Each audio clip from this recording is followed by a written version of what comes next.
everybody. Welcome to episode number 22 of the Gaming Pubcast. I'm Martin. I've got Tom and Duncan with me. Hello. Good evening.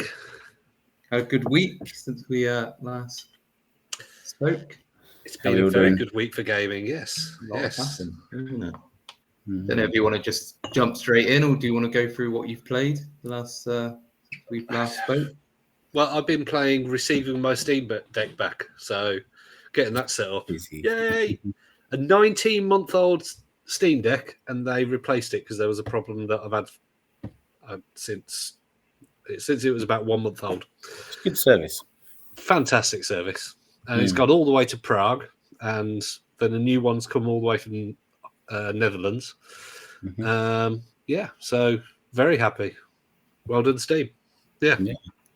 But no, that's minor thing, I think, because it's been reveal week, isn't it? It has been lots of stuff announced, and I think I don't know. I think 2 out of 3 of us might be slightly excited for the thing that was released. It was leaked early. Was GTA 6. GTA 6 is coming very soon, isn't it? 2025. Yeah, so not soon at all. Soonish. But then, I mean, GTA 5, I remember they announced that about 2 years before it eventually came out.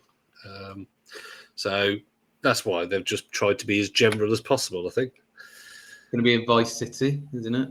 Yes, Vice City, and it's got a main character called Lucia. Maybe her unnamed partner as well. They're a bit sort of Bonnie and Clyde-ish. But yeah, it's obviously no gameplay. But it's quite funny. I've seen people complaining online saying, "Oh, it just looks like it's all TikTok stuff and all this kind of thing." I'm like, do you not realise what GTA 6 does or GTA does? They satirize all the the things of the time. So at the moment, it's going to satirize TikTok. It's going to satirize world politics. It's going to satirize TV, music, radio, all this kind of thing. And so it does steal things from social media because that's the joke. Yeah. I'm not going to really take too much from the trailer because no, I've always every GTA I've played pretty much since Grand Theft Auto 3, which is when they sort of changed to how they are now. I've always enjoyed them, so I imagine I'm going to enjoy this one as well. I mean, I enjoyed the bird's eye view ones as well on like the PlayStation. Oh yes, they were good. Original ones, but see, they went a different route, didn't they? When they since Grand Theft Auto 3, and they've sort of stuck with that sort of way. And sort of. There's going to be a good quality, don't you? Yeah, it's going to be a game that is going to be a big game, I imagine. And you notice I'm staying very quiet on this. So who's going to play it then? I'm going to play it. Martin's going to play it. No, not interested. I am sure it's going to be an amazing game and graphically incredible, but as far as I'm concerned, it's just one of those games that it's never really grabbed you. Leads kids into the wrong ideas about what's acceptable, what's not.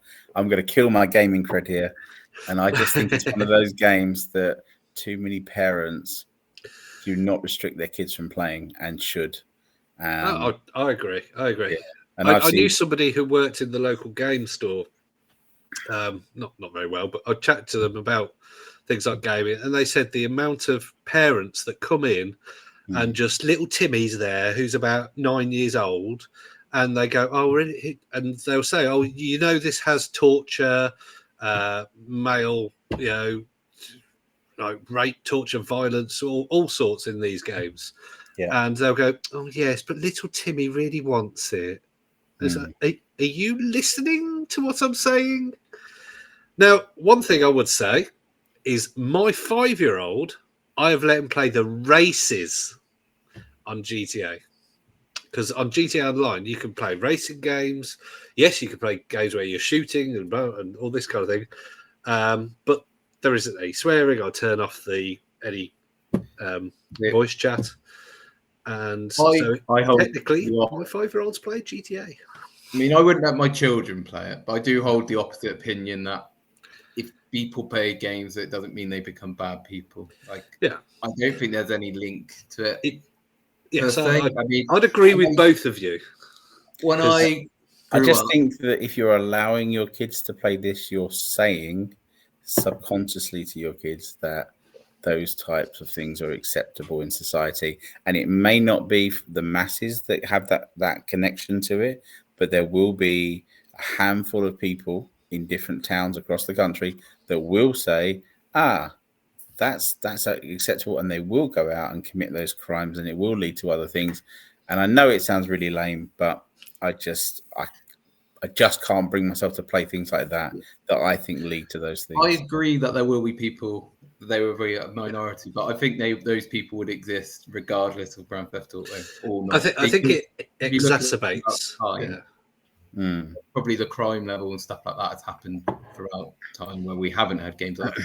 And I played, and I mean, when the original Grand Theft Auto 3 came out, I was sort of not on age where I shouldn't have been playing it. My mum, she just didn't really know about it, so she I can't really. I was just like, oh yeah, it's not that bad. Remember, Manhunt was the one where I got that, and I was like convinced her. I was like, it's not that bad. It's all. And she walked in. I had a guy. I had a carrier bag around someone's guy's head. Yeah. And I was like, oh no, like the worst time for her to walk in. And then, she actually did stop me from playing that game. That was the only time where she ever and that's the thing, I think you're not wrong, Tom. I don't think you're wrong. Yes, I think exactly. Your kids are not going to go out and murder somebody because they play GTA. I know your kids, and they're good kids. Yeah. And I'm sure when yours get bigger, Martin, yours are not going to be people. But at the same time, there are people out there, yes, who are just like, yeah, whatever, yeah, do whatever you want, kind of thing, and they just allow their kids to do whatever they want, and or you get the parents who are like, I don't know what to do. My child is doing whatever they want. So you mean your child that sits in their room and plays on their PlayStation as soon as they come home from school and whatnot? And there's something to be said for that as well, isn't there? Yeah. The isolation around gaming and things. And then we're probably getting a little bit serious here, but I mean, my kid will sit upstairs and play the PlayStation 5, then the Steam Deck, then his phone, and then he's online to his WhatsApp group and things. And actually, I'm like, right, now come and spend some time downstairs. Yeah. And I think a lot of kids nowadays aren't. They're in their bedrooms and they're stuck there playing their games, and that becomes their reality. I think online gaming is like sort of exasperated that even more, isn't it? Because when I was younger, I think everyone, like when you look back, and again, this is going off always everyone goes and you see these Facebook memes, whatever, like back in my day, we used to play out on the streets and stuff like that. And we didn't have computers and all that. Though I grew up in the 90s, so there was like the PlayStation, the Sega Saturn, the Nintendo 64, and actually some of my best memories with my friends comes from playing games with my friends. So all of us playing GoldenEye, all of us playing Take It Internal, Crash Bandicoot, or whatever, or those more. Whereas I think nowadays, because you don't go out as online. If you wanted to play together, you had to meet up. And I mean, I was from a village, so everyone lived really close to each other, so we'd all local place for local people. Exactly. we should do a disclaimer though. So basically, we would all just meet up. And we'd all have WrestleMania 2000, and we would be there playing Royal Rumble. Or whatever. But that's the thing. I think what we're saying is, if a kid is a good kid, then 99% of the time, don't let them play GTA.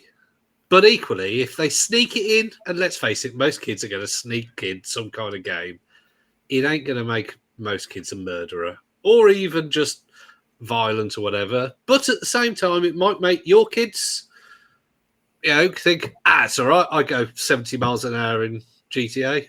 It's fine. No, I've been in a crash. It ain't nice, even at 30 miles an hour. So... It's there's no right answer, I don't think, because something like GTA, I think, has a place in entertainment history. And so, no, I don't want it to not exist. But at the same time, I think, yeah, it has to be restricted. Yeah, it has to have an age rating on it, and it has to have a majority of parents who go, no, you're a kid. I've had it recently with my 13-year-old wanting to play Phasmophobia. Now, he's played a few horror games, and I went, Phasmophobia? No, it's a proper sort of scary game. Yeah. So, no, I'm putting my foot down with that one. My kids play Monkey Tag on, Gorilla Tag, sorry, on Quest, VR, Meta Quest. And today I was interested to hear the talking on it, and it was adults are now starting to play, and there's loads of swearing. And I'm like, these are grown men playing with little kids on a VR game. And I'm like, what are you doing in there? And why are you swearing? So I was like, off. You don't need to hear it. Get off the game. So, yeah, I guess that also opens up another thing in terms of kids playing online games where they could potentially be exposed to parental controls. Parental controls. The amount of people who, I'm on gaming groups on Facebook, and the amount of parents who don't know about simple, built-in parental controls, even whether it's Microsoft, Sony, Google, Apple, Oculus, whatever, they have parental controls, free parental control. And they're not people. You'll get some parents who'll be like, "Oh, well, I trust my children. I'm not sitting there on my phone looking at what my stepson is doing. I'm not that.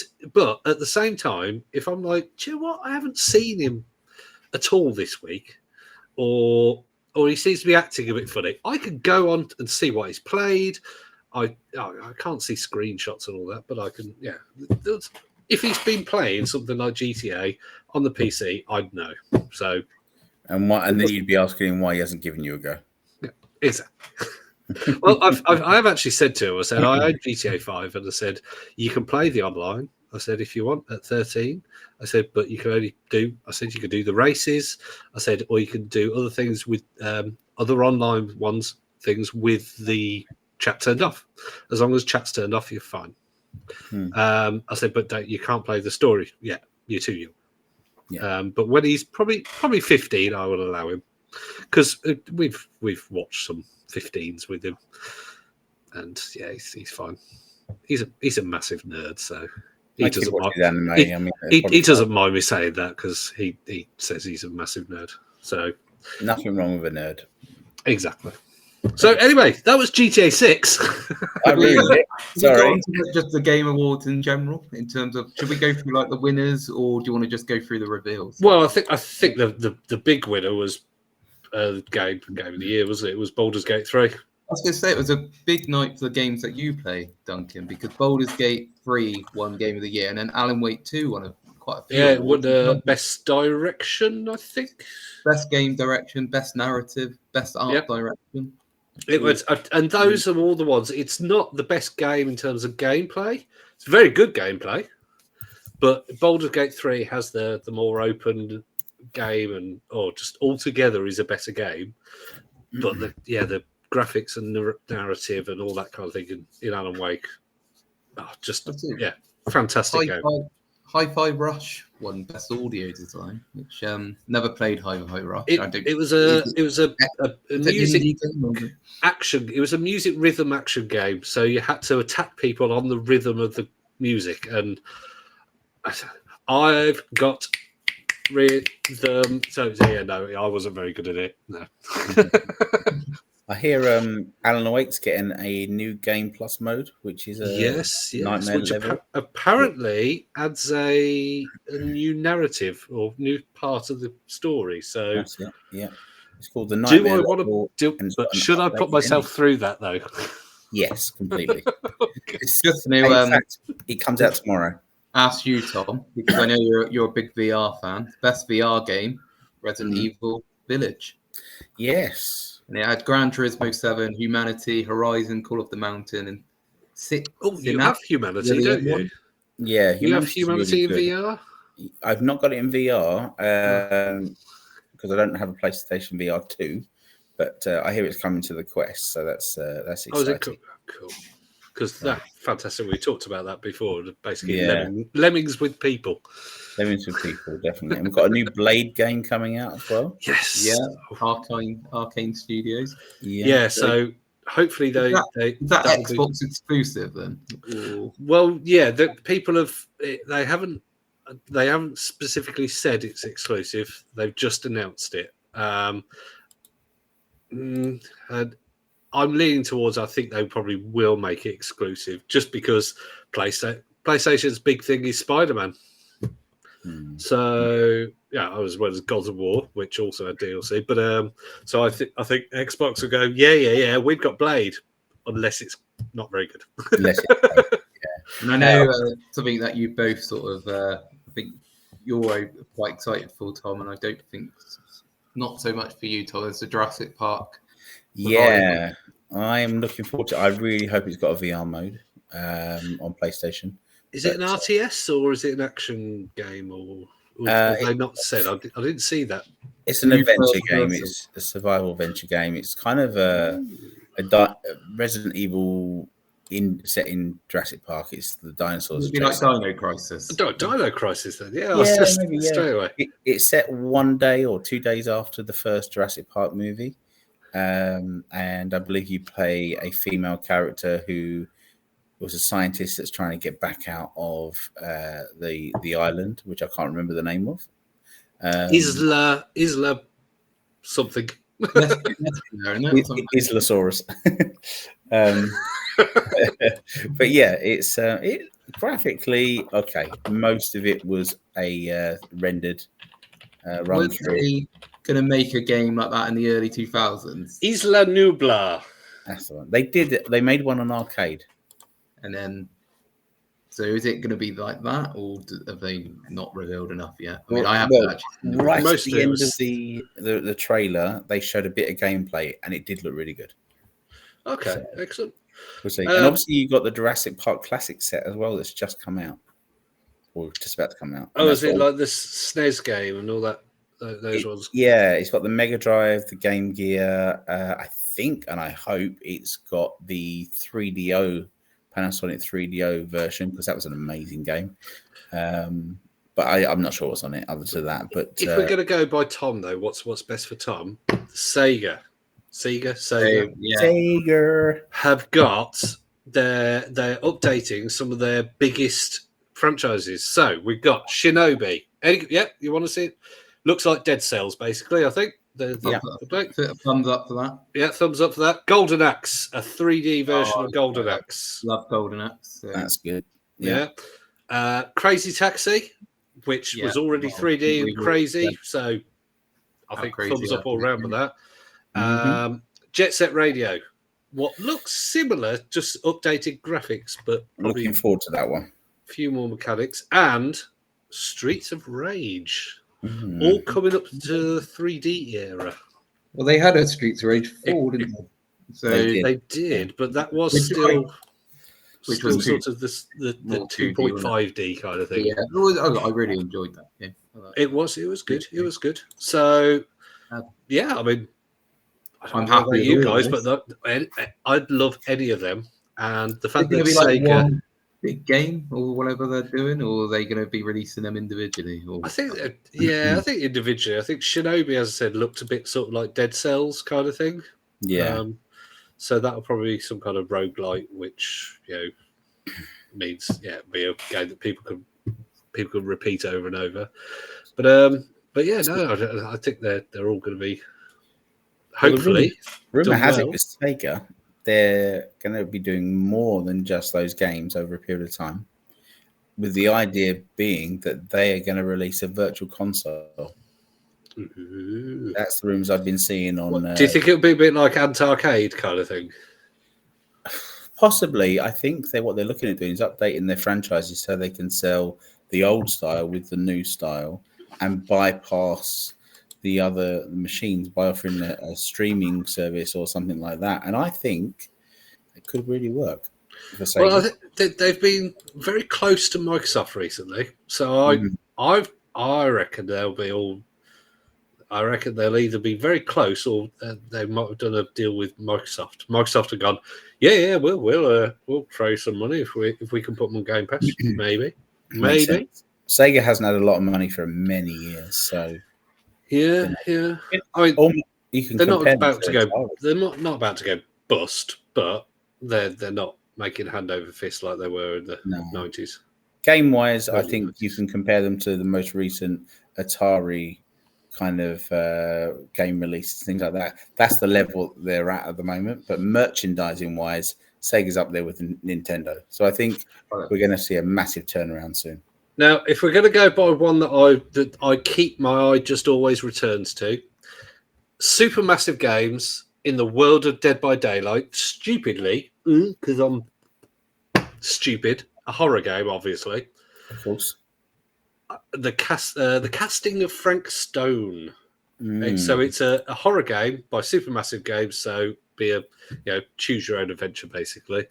In the world of Dead by Daylight, so it'll be a violent, gory, serial killer, supernaturally kind of murdery thing. Now, stupidly, it does keep. Yeah, I'm a wuss, but I'm going to buy that for my 9-month-old. she'll probably scream less than me. And then she can lend it to your little one, Martin, and we'll be good. So yeah, it looks very violent, very gory, and it's a Supermassive game. So it immediately for me went, yes, I want that. There's another one. An Outlast announcement. There's a what? There was an Outlast announcement, which I know. Was there? I didn't see that one. I know Duncan's a big fan of Outlast. Yeah. It was. I'm trying to think now. I think it was. Well, I'll try and find it. Outlast Trials is coming to consoles. Survival horror. Oh, okay. Yes, that's on PC at the moment. It's like a group, an online Outlast game. Yeah. So do you get to play with other people? Yeah. So it's been as scary if you're playing with other people. I don't know. Well, Phasmophobia. I mean, that's a pretty scary game, and that's a online game. Yeah, but I'd be interested to play if it came to Game Pass with some friends, maybe, so they can hold my hand. I'll pop round, but I'm not holding your hand. There's limits. Well, what about Thrasher coming out? It's a nightmare-inducing game, which kind of reminds me of an old Res game. It's coming out on VR. I'm just reading now. It's coming out on MetaQuest and other virtual reality platforms. It will arrive on consoles and PCs at a later date. It looks a bit like Res. It does, doesn't it? Yeah. Graphically, it looks amazing. So whether it's comparable on the MetaQuest versus like the other high-end VRs, and to say high-end VRs because the MetaQuest 3 is a high-end VR, but graphically, it's like Lego versus Technics Lego. It's nowhere near. But you put it on the PlayStation 5 and the VR on that, I think it'll look amazing. And Valve, obviously. So who's got another headset coming out soon? So that'll be good. Possibly. Oh. I haven't confirmed anything. But just the announced Hideo Kojima. We saw his latest project, Xbox OD. Yes. It's got the girl from. She was in It. She's in the Dungeons and Dragons movie, and what was the other one she was in? Dungeons and Dragons. It's something else. But anyway, the redhead girl from the It movie, or the one with the horns in the Dungeons and Dragons movie. I can't remember the. I've not seen that one. Name. It's actually it's good fun. It's cheesy, but it's Dungeons and Dragons, which is a bit cheesy, really. And I heard that at the end they showed the characters from the cartoon. Am I right? Someone said there's a scene where you can see the cartoon characters in their outfits. Maybe do you know what? I can't remember. It's not a classic, but it's a good fun film to watch with your kids, but not with the small kids because I think there might be a couple of rude words. Yeah. And Hideo Kojima, I can't pronounce his name. Kojima. Hideo Kojima. Thank you. Is getting a documentary on Disney Plus apparently next year. So I'm assuming he doesn't really speak English, so that'll be a lot of translations. Let's hope the guy that does Donald Duck translates it, because that'd be hilarious. But yeah, Hideo Kojima is Donald Duck. So he's going to be talking about lots of publishing and Metal Gear Solid and what was the other one he did? Death Stranding, I think. Death Stranding, yeah. Well, yeah, lots of things to come from him, so that'd be really good. Just reading about this new game, it's going to be working with Oscar-winning director Jordan Peele. Yes, he's helping writing it, and I mean, people have been doing everything from like in the trailer, it's just the girl's face, and she's talking, and the other guy in it is the German. I think he's German guy or Austrian, or I don't know, something. Udo Kier. But anyway, they're talking, and then at the end of it, the girl. So, you hear a door, and then you see something in the girl's eyes, and then she screams, and then it ends. And yeah, people are being, zoom and enhance kind of thing on her eyes, and it's so people are already tearing apart the video to find out all the secrets about it. But if Death Stranding is anything to go by, you won't understand it even when the game's coming out, or when you've completed it. So. Yeah. A little update for Fortnite fans. I know there's about 1 billion of them, so hopefully they all listen to our podcast. That would be great. There is a racing game coming to Fortnite. Yes, I heard that. So you'll be able to race around Phoenix Falls track starting 2 days ago in a rocket racing mode. Looks quite good, actually. They've had all sorts recently, haven't they? They had the concert with Eminem. They've had this OG Fortnite. There's the Lego Minecraft, the Lego Fortnite, which is basically, people have been saying is like Minecraft. And then also I saw today that there's like a rhythm game also in their section. So, blimey, I think they're just trying to take over gaming with Fortnite, which they already sort of have. But it's if you like a genre, it's on Fortnite. Which it's quite good. I think it's better. I don't know. I mean, my kids play. I don't hate Fortnite. I just have no interest in the build. Yeah, the build. The build one. When you were building, that's why I prefer. I don't really play any of those games, but if I did, it was usually Apex or Warzone were the ones, because you could just do it without having to build stuff. I liked Rainbow Six. You don't have to build in Minecraft or in Fortnite now. Yeah, there is a no builds version. There's a no build one. Yeah, which is more for the dads. I know the dads groups I'm on. A lot of the dads are like, I much prefer the no builds. Yes. Yeah. Interestingly, Martin, silent subject there. The Rogue Ally got a price cut. Don't know if you saw that. Oh no, I didn't. Did he get a price cut, or did he get a sale price? No, he got a price cut to 400 apparently. Well, that's the post I saw. Whether it's true or not, I'm actually that's pretty good. I did see that it was on sale, which I mean at that price it was. It's a no-brainer, really, isn't it? Pretty good. I went and bought a new TV though. Now I wouldn't have got this. The new TV, the Samsung. I made sure that it was a Samsung TV because I googled what TVs have Game Pass, and apparently all Samsungs do. So I was going to say all Samsungs do. I think some LGs do. Yeah, well, I just thought I could play it safe and go, because I was like, I could get an LG playing it safe. It's good and end up with no Game Pass on it. So I know there's ways I could have got it. But so I mean, obviously, Martin has said that he has got to head off. So we will just quickly go through Brothers: A Tale of Two Sons remake. Interested in that?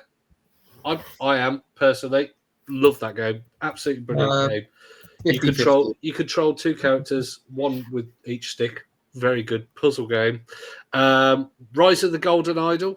Anybody? No. Curse of the Golden Idol sequel. It's a murder mystery. Any other big ones? World of Goo 2. that's a sequel that nobody asked for. Apparently Space we're getting. Marine 2. I saw there's a There's Marine. Space Marine. There's a couple of Warhammer games coming out. As Dusk Falls is coming out for PS5. The Skull and Bones has got a release date, the 16th of February, 2024. There's a new game by No Man's Sky. The people who made yes, of course. So, it's called Light No Fire. Is that the one? Yes, it is. Yeah, hopefully. Their launch will go a bit more successfully. They've learned from doing a whole universe of planets. They're just doing a whole world this time. But it's got a narrative as well. So more of a narrative than No Man's Sky. I'm very much intrigued by it. Very much intrigued. And there was 2 shadow drops. Baldur's Gate 3 is now out on Xbox. So you could also, if you want, get that if you have an Xbox. There was also a PvP online free-to-play game called The Finals, which by the looks of it, looks like Overwatch meets Rainbow Six Siege. So it's got destructive environments, literally everything. You can have a character that runs through walls, and you could just aim at a wall and straight through it. So yeah, if you like PvP, The Finals. I'm looking to Dragon Quest 3. It's getting a HD 2D remake. And looking at some of the screens, it looks amazing. So then, are you excited by is it Visions of Mana? Yeah, Visions of Mana, which is the first Mana sequel in 15 years. Yeah, I am, and I'm also looking forward to the Splinter Cell remake, which is coming. What? Yeah, we spoke about the Splinter Cell a few weeks ago. Remember, we couldn't remember the name, but they are doing a fresh spin even on the franchise, and that's I think it's even got some of the original team anyway is involved, and it's going to be using the Snowdrop engine. Well, I was going to say the thing about the first one, I remember it coming out, was just the graphics. It may not look like it now, but the graphics of the first one on the original Xbox were amazing. Yeah, absolutely amazing. And then it played really well. So fingers crossed they can do something. But I do need to head off. Right. I've gone 3 minutes over, so I'll leave the podcast in both of your capable hands. Okay. I don't know if you're going to do on this day, but I was just having a quick look. But 30 years ago today, Doom came out. Yes, I heard about this. Big game. The original PC. So nice. I remember getting loads of WADs on 1.44 megabyte discs on 3.5-inch discs and whatnot. Sorry. So don't want to just go. Bye. See you later. See ya. Bye.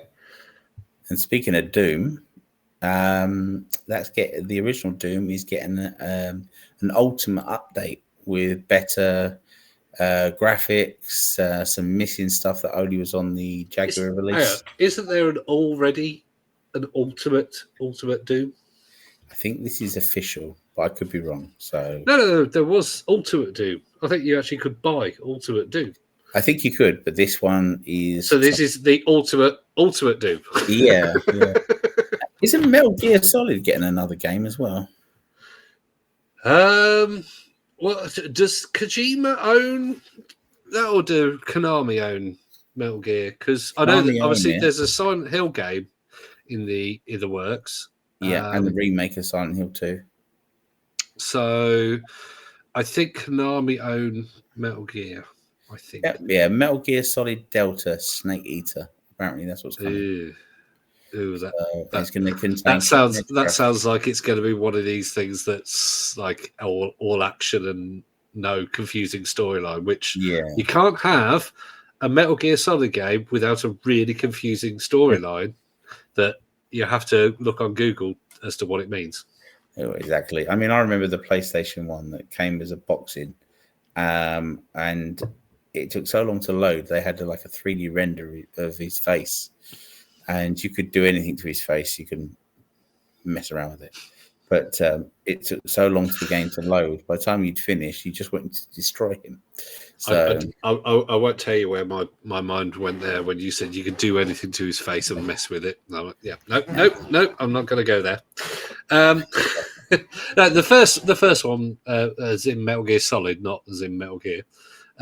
First Metal Gear Solid was not that confusing. It's only really since I think Metal Gear Solid 3 really where you had, I think, cutscenes. Do you know, I've never completed Metal Gear Solid 3. I haven't. No. Or 4, actually. Or 4. Already.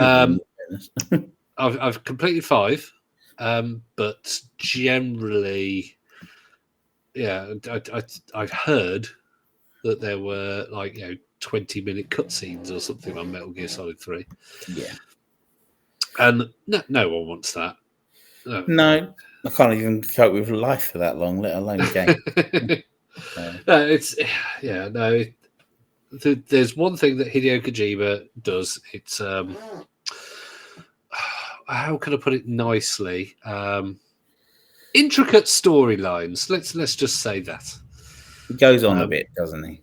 Yeah. It's yeah. Bless Sometimes you just want somebody to go, I'm a goodie, I'm going to punch baddie in the face. Especially as I've got older. As I've got older, I just want to punch a baddie in the face. And I want the baddie to not punch back that much. That's why I'm not really a Soulsborne person. Who has the patience? That's the thing. So lots of exciting things coming out over the next couple of years, I would say. And obviously more to be announced early next year. Well, so I think we'll as soon as Martin is here, we'll go on to something more obscure. You were saying that there's a magazine coming out. There is. Now, is it well? Before we start, is it a British one or American one or? I don't know. Oh, you're not sure? No, I wasn't sure either. So I was never really a Sega man when it came to magazines, if I'm honest. But I always liked the obscure magazines, But this looks good. Sega Force. Yeah. Now, I haven't heard of this one because, during the 90s, anybody who's probably younger than Martin is probably just at the right age where anybody younger than him is probably doesn't know about all the magazines. You could go in and there was a gaming section that was probably 20 magazines wide because you'd have about 10 different Nintendo ones. You'd have probably less, but 5, 6, 7 different Sega ones. And then even when the Mega Drive was still out and everything, you'd still have Spectrum ones, you'd have Amiga ones, you'd have Atari ones, you'd have PC ones. Yeah. And so they were massive sections of in the UK, WH Smiths. You go to WH Smiths and you'd stand there and read. And all the people who worked there would glare at you. As you went, what are you going to do about it? I'm reading magazine. And now you just log into Readly, but still, So it's published by Europress originally, and brand new one is done by Fusion Retro Books, which is interesting because I know the guy that runs that, and he may be an interview we're having on in the new year. And it's a bi-monthly 60-page A5 magazine devoted to retro. They have a link on their website, and it's got to the Wikipedia. It is from the United Kingdom. It is.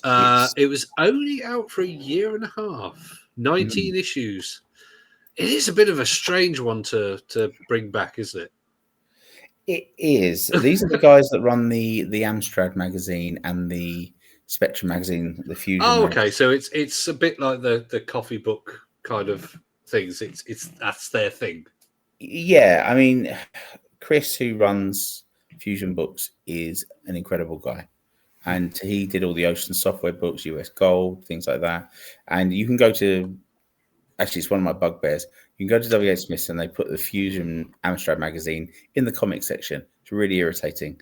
But it doesn't go in the gaming section. There is still a gaming section. There's about 6 gaming magazines still going. I don't think they realise it's a gaming magazine. But then again, who goes into WH Smith's anymore? I think the only people that generally go into there are not people who, like when we were 16 years old or even 13 years old, we were going in there because that's where you found the information from. That's where I was buying my Amstrad games from at that time. Yeah.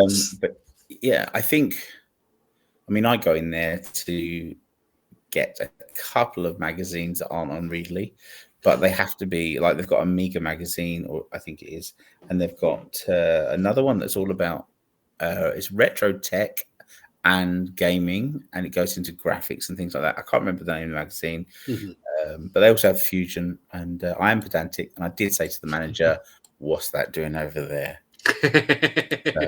Was this in our town's WH Smith? It was, yeah. But then again, they're probably an older person or somebody who that does that section and puts them out. Is like, I don't know what this is. It must be a porno. So. But no, it looks good. It's like a traditional 90s magazine. Yeah. But it's obviously nowadays it's a history, and as one of the words that use it's a retrospective on Sega. Yeah. And I don't think they think of it to, it's going to be a few episodes, is it? A few issues. They're going to see how successful it is, I think, and then they're going to look at what they can do with it or not. At the end of the day, you've got a finite amount of information from the past. So it's going to be $4.99. I mean, you can't go wrong for $4.99. I think they may even have a Nintendo one in the works as well, from what I'm aware of. Just so people, well, in case people think we are not sponsored by these people, this is just something that we found. Yeah. So we will. Well, I might pick up the first issue, just for. I mean, if they wish to send an issue, contact us on Facebook, and we'll most likely give a very positive review. Interestingly, I'm just looking at this now. Oh no, it is now available. It is now available. So originally they were asking people to pledge things, and they had £2,000 almost pledge to get this released. So I think is it like Kickstarter?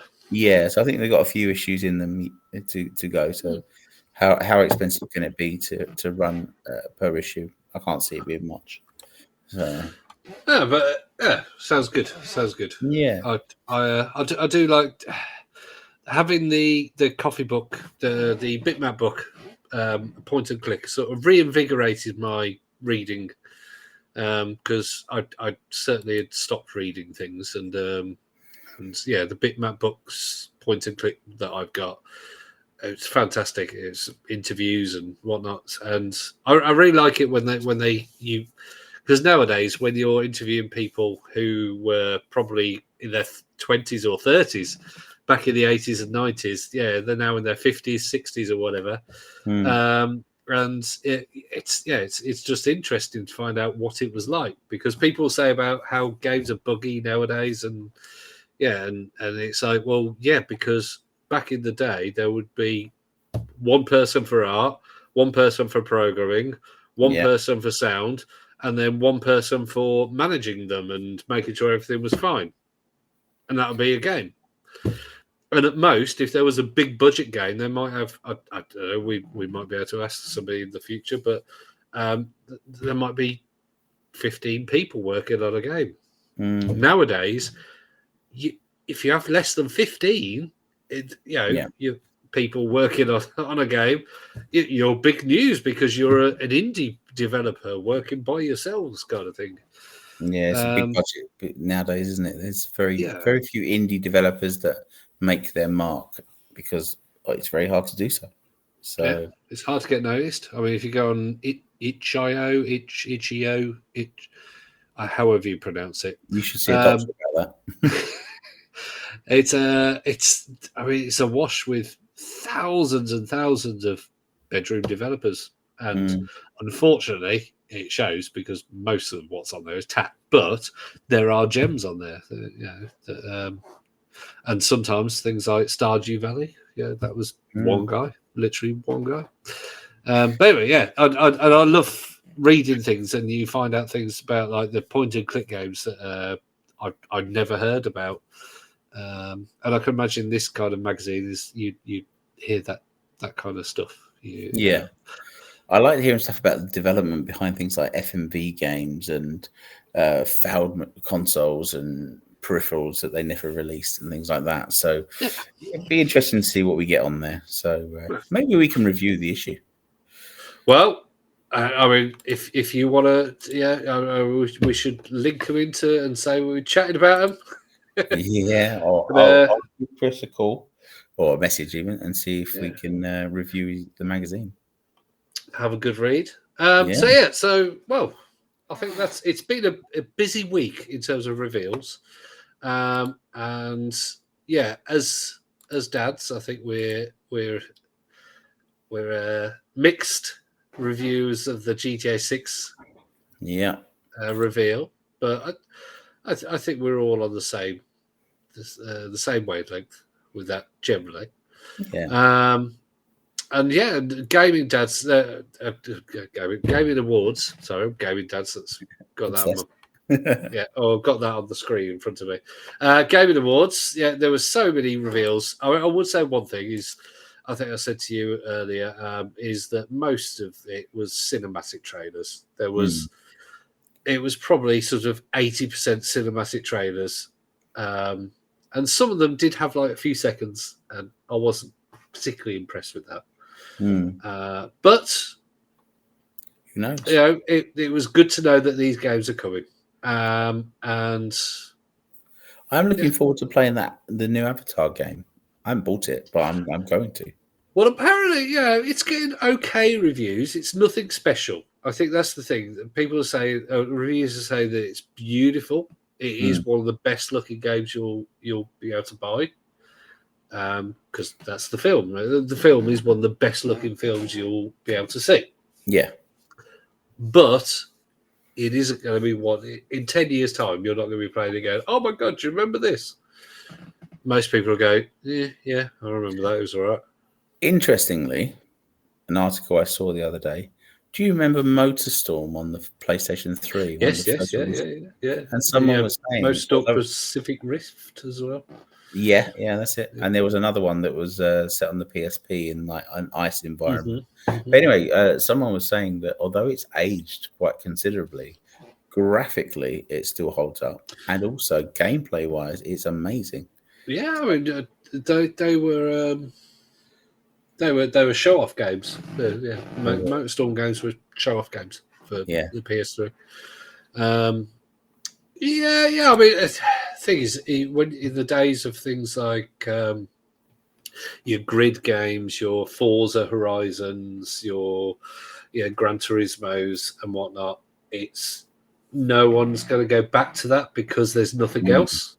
Yeah, you're going to go back to it and go, wow, that's if you appreciate that kind of graphical level, you're going to appreciate that.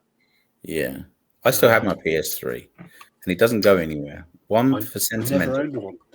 Did you not? Well, no. I told the story about my mum purchasing one in Gibraltar for me. Yes. But it has a copy of the remake of Mickey Mouse Castle of Illusion on it, and which you can't get anywhere now apart from on Steam Deck. And I tend to keep it just for that game. So it's still go up in here. Yeah, I mean, we've got it on the Steam Deck as well. My son owns a Steam Deck. Only go up by £10 in 20 years, but it'll go up in value. It will, yeah. But, I did make my son download it on the Steam Deck, and then he swiftly deleted it and told me I could download it to play it when I wanted to. So, but yeah, it's not the same. But there we are. So, excellent. All good. But we already did 30 years of Doom. 30 years of Doom. That's pretty good. As I said, I remember the WAD files having had mods on the front of magazines. Yeah, where that you used to get, and it would. My favourite one ever was the Beavis and Butthead. And it would have like, and then I think I had a friend as well who had an Alien mod So you had an alien mod with the Beavis and Butthead. So you had the Xenomorphs go around going, I'm gonna kill you. And then they're like, oh god, this a bit like when I put one of the scariest things I've ever done was put the Teletubbies on Left 4 Dead 2. That does sound scary. Oh my god. Just hearing literally, you got 40 or 50 zombies coming towards you and they're all going, ew, ew, ew. So you've got that 40 times going off, all coming at you. Oh god, it's terrifying. Absolutely terrifying. And I'm not even exaggerating that being a wuss. Install that for Left 4 Dead 2. And anybody should install the Teletubbies mod on Left 4 Dead 2, and it is terrifying. Oh, have your Xanax ready though? should have thinking about it. Right. Anyway, just a brief quick mention that I remember with Doom hacking my SPV mobile phone. Like the PDA kind of no, thing. It wasn't. It was the first Microsoft mobile phone, and it had MSN Messenger on it, and it had the browser and stuff like that. But it was the first mobile phone. It wasn't touchscreen. It was a proper mobile phone, and it had a clip-on camera. That's how bad it was. I loved it. It was plastic, and we were in a forum called Modico forum, and we spent a lot of time trying to get Doom working at full speed, and eventually we all succeeded between us with the code and stuff. And we had a full version of with Doom and Quake as well, and you could play online. So it was nice. Other SPV users. So yeah, I quite like one. I had it had various names. It was the PDA that you could have on Orange. The iPad. No. I'm talking. Oh, the XDA. Yes, it was that kind of of era, and it might have been the XDA 2. So the XDA had Tomb Raider on it. You could have Tomb Raider. That's it. Yeah. So you had XDA, which was a single screened one, and the XDA 2 had a flip up screen that could do a 360. No, I had the original XDA then, but I had the version that was, because it was depending on who you had it with, was different. I think mine was the orange. That's why I think it was SPV, because I think the orange one was called the Orange SPV M2000 or something like that. That's it, but it was the same thing, I think. And but yeah, all those. I remember having PC games on that, like Tomb Raider, and there might have been like SimCity or something like that. Oh, it was just amazing. It was like, oh my god! And then now I look at the Steam Deck and think, my god, those XDA and whatnot were rubbish. For me, it was just having a phone that had MSN Messenger built in. I've just sent you a link, Duncan, to the picture of the SPV on the video. But yeah, to have MSN Messenger on the move using GPRS. That was phenomenal. Or MSN Messenger. I mean, it's one of those ones where at our age we'll go, kids nowadays, they won't get it, will they? They won't. It was text messaging, but you could only do it on a computer. So the fact that you could do it on a phone, wow. I remember coming home from Lakeside in Thurrock in Essex, and on the train, and the GPRS was not as fast as the train. So you'd get to your station, the GPRS would catch up finally. Just as you were leaving the station, you'd get all your messages through all at once. Yeah. All right. I think that's 53 minutes, and we've done 23 minutes without Martin, which I'm sure hopefully Martin will be back for the next episode. Yes. And then Christmas, I think we are going to pre-record. So, for all those people who are really desperate to listen to us on like Christmas Eve and New Year's Day or something like that, I don't know. But if you are, maybe we'll have 2 episodes for you. We'll hopefully have. I don't think they'll be particularly long episodes, but we will have something. A Christmas-themed episode. That's what we'll do. Yeah, Christmas. Anyway, we'll keep that secret for actually releasing that point. We will. Right. And on that note, like and subscribe. Goodbye now. Bye.